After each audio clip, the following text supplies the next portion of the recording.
আসসালামু আলাইকুম এভরিওয়ান। আশা করি আপনারা সবাই ভালো আছেন। আলহামদুলিল্লাহ আমিও ভালো আছি। আজকে আলোচনার বিষয়বস্তু হলো গণভোট ও সংবিধান সংস্কার নিয়ে।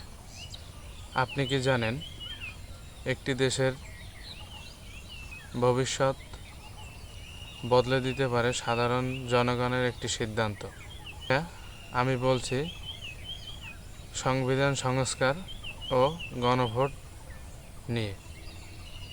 আজকের ভিডিওতে জানবো আমরা সংবিধান কেন পরিবর্তন করা হয় আর এতে জনগণের গুরুত্বপূর্ণ ভূমিকা কতটুকু। গণভোট হলো এমন একটি প্রক্রিয়া এখানে দেশের কোনো গুরুত্বপূর্ণ সিদ্ধান্ত সরাসরি জনগণের ভোটের মাধ্যমে নেওয়া হয়, যেখানে জনগণ হ্যাঁ বা না ভোট দিয়ে সিদ্ধান্ত দেয়। উদাহরণ হিসেবে কোনো নতুন আইন, সংবিধান পরিবর্তন বা বড় রাজনৈতিক সিদ্ধান্ত গণভোট হতে পারে। এটা গণতন্ত্রের একটি শক্তিশালী মাধ্যম, কারণ এখানে জনগণের সরাসরি মতামত নেওয়া হয়। সংবিধান হলো একটা দেশের মূল আইন বা নিয়মের বই।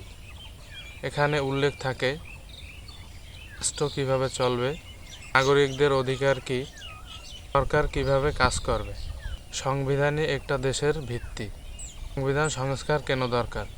সময়ের সাথে সাথে সমাজ, অর্থনীতি, প্রযুক্তি পরিবর্তন হয়, তাই অনেক সময় সংবিধানেও পরিবর্তন আনা দরকার হয়।